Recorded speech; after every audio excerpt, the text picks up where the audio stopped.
28. sual. Muhammed aleyhissalatu vesselam'ның Allah'ның payg'ambari ekanligiga guvohlik berishning dalili nima? Bismillah, elhamdülillah, vessalatu vesselamu ala Resulillah. Esselamu aleyküm ve rahmetullahi ve berekatuh.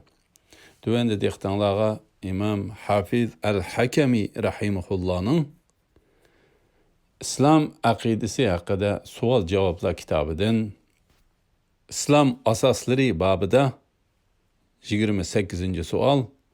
Muhammed aleyhissalatu vesselam'ның Allah'ның payg'ambari ekanligiga guvohlik berishning dalili nima degan savolga javobini o'qiymiz inshaalloh.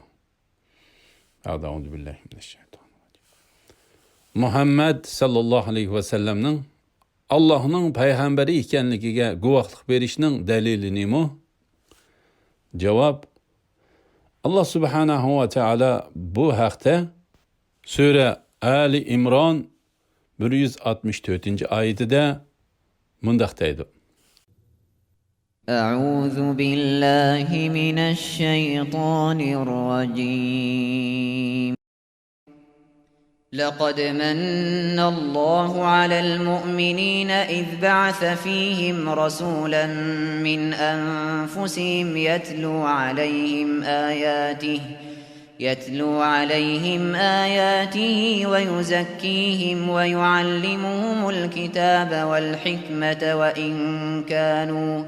وإن كانوا من قبل لفي ضلال مبين. Tercümesi: Allah müminlerge Allah'ның ayetlerini tilavet kıldıgan, ularni günahlardan pak kılıdıgan, ulağa kitabni ve hikmetni, yani Kur'an bilen sünnetni ügütüdügan, özlerinden boğan bir peygamber evetip, ulağa çoğun ihsan kıldı. Halbuki ula burun uçuk gümrahlıkta idi. Allah subhanahu ve teala yine Sure Tevbe 128. ayetide mundaq deydi. لَقَدْ جَاءَكُمْ رَسُولٌ مِّنْ أَنفُسِكُمْ عَزِيزٌ عَلَيْهِ مَا عَنِتُّمْ حَرِيصٌ عَلَيْكُمْ بِالْمُؤْمِنِينَ رَءُوفٌ رَحِيمٌ.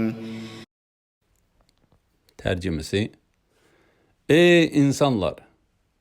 Şübihisiz ki sizlerge öz aranlardan peygamber geldi. Sizlerning külpet çekişinla onunla iğri tuyludu. O sizlerning hidayet tepişinlaga heristur. Müminlerge amraqtur. Nihayeti köyümcandır. Allah subhanahu ve teala yine Sure Münafikun 1. ayetinin bir kısmında mundaq deydi. Vallahu ya'lemu inneke lerasuluh. Tercümesi: Senin hakikaten Allah'ın peygamberi ikenligini Allah bildi.